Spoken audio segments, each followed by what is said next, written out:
tax season. We all know it, right? That annual ritual. But what if the next one came with a big warning sign, something that could really change things for you? Welcome to the deep dive. Today, we're looking into a pretty serious warning from the IRS about the upcoming 2026 tax filing season. Yeah, we're digging into a Newsweek article that flags a new report from the National Taxpayer Advocate delivered straight to Congress. So our goal here is to basically break down what's going on. Why is the IRS worried about significant hurdles? What are these changes, these challenges? And, what could it mean for you? We want to get you up to speed fast. And right off the bat, the headline finding is, well, it's pretty stark. A big drop in the IRS workforce. That immediately raises flags about, efficiency and service. So, okay, a big workforce reduction, not just trimming around the edges. What are the actual numbers here, and who exactly is raising this alarm? Right. The alarm bell comes from Erin. She's the National Taxpayer Advocate, and she issued this warning pretty recently. Yeah. And the numbers, yeah, they are kind of startling. The IRS headcount dropped by over a quarter in just the last year. A quarter? Yeah. To give you the specifics, they went from just over 102,000 employees down to about 75,700 as of June. So that's a 26% reduction. We're talking 26,411 jobs gone. That's huge. It is. And what's really interesting, or maybe concerning, is that this is the first official estimate we've seen of job losses that are directly linked to staffing initiatives under President Trump's second administration. So it's not just a statistic, right? It's potentially a major hole in the agency that handles your taxes and, well, keeps the government funded. Big concerns about capacity. 26%. Yeah. Yeah, that really is like losing, like you said, a quarter of your team almost overnight. Right. But it's not just the sheer number, is it? It's how these cuts happen and where they're hitting hardest. Exactly. That's crucial. So a big chunk of this, over 17,500 people, took buyouts. It was through something called a Deferred Resignation Program. Okay. And here's a sort of interesting side note the report mentions. This program was connected to a wider government efficiency push. You might have heard it sort of informally called Elon Musk's Department of Government Efficiency. No, right. So it signals this drive for, leaner government. But the report questions if that's wise, given what the IRS actually does. And according to the breakdown from the tax watchdog, the areas hit hardest are, well, pretty critical. Taxpayer services, the divisions for small businesses and self-employed folks, and information technology. IT, that sounds bad. It does. And on top of the staffing cuts, you've got proposed budget cuts, too. The administration's proposal includes another 20% funding cut for the IRS. Plus, we factor in the Inflation Reduction Act money that was stripped back. The Associated Press calculated it as like a 37% budget cut compared to last year. 37%, combined with the staff cuts. Yeah. As Erin put it, a reduction of that magnitude is likely to impact taxpayers and potentially the revenue collected. It's a double whammy. And, this really raises a big question. How can an agency with way fewer people and less money possibly handle complex new laws, especially ones that apply backwards retroactively? It just sounds like a recipe for, well, strain. Right. And you mentioned new laws. Yeah, exactly. There's this significant legislative package brewing in the House. Informally, it's being called the One Big Beautiful Bill, expected before July 4th, actually.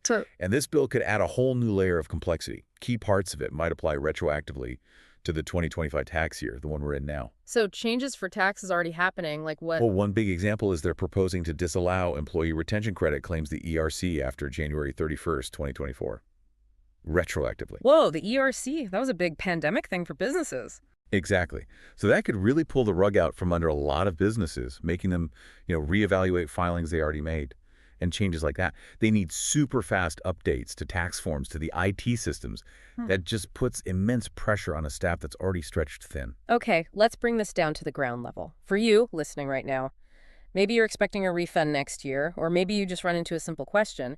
How could all this, the staff cuts, budget cuts, these new retroactive laws, actually affect your interaction with the IRS? Well, it's that combination, isn't it? The staff losses, the budget squeeze, these complicated, possibly retroactive laws. It just casts serious doubt on the IRS's ability to process returns smoothly and get refunds out the door on time. So delays are likely then. It certainly looks that way. Yeah. And we're not talking minor hiccups. This could potentially affect, tens of millions of households across the U.S. And as I mentioned, even the government's ability to collect taxes efficiently. And look, this isn't just speculation. There are existing problems. The IRS is still wrestling with a huge backlog of identity theft cases. As of June, There were 387,000 unresolved cases. 387,000? Still. Still. And get this, the average time it took to resolve one of those cases was nearly 20 months. 20 months. Yeah. Erin Collins called it unacceptably long. And think about that from the victim's perspective. That's almost 2 whole tax cycles where your finances are potentially frozen or in limbo. Wow. And the human cost is real. It hits people hardest who really depend on those refunds for, basic living expenses. That's a really sobering point about the human impact. And it's funny you mentioned Erin Collins, because looking back, she actually called the 2025 filing season, the one just finished, one of the most successful in recent memory. Right, I saw that too. Yeah, she pointed out that over 80 million Americans got rebates. Average was almost $3,000, $2,942. The stats look good. Over 140 million returns received, 138 million processed, 86 million refunds sent out. Mostly direct deposit too. Exactly, over 81 million by direct deposit. So on the surface, 2025 looked pretty smooth, but then Collins immediately followed that up with this stark warning for 2026. It's like she's saying, don't let that recent success fool you. The conditions that allowed for that success, stable staffing, predictable laws, they're disappearing fast. That's precisely it. Connecting the dots. That successful 2025 season could, ironically, create a false sense of security about 2026, especially when, as Collins points out, some really critical prep work hasn't even started. Like what kind of prep work? Her plea was pretty direct. She said basically, with the workforce cut by 26% and big tax law changes coming, there are real risks. The IRS needs to start preparing now. And she specifically flagged that key serious steps, like hiring and training thousands of new staff, both seasonal and permanent. Well, as of mid-2025, that hadn't begun. So they know what needs doing, but it's not happening yet. Seems like it.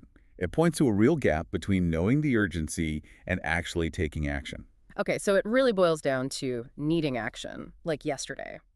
But you mentioned some big ifs hanging over this. What exactly does the IRS need to do right now, and how much power does Congress have here? Well, the immediate to-do list is pretty clear. They absolutely have to hire and train potentially thousands of new people quickly. And they need to get their IT systems updated fast to handle whatever these new tax laws require before 2026 hits. That sounds expensive.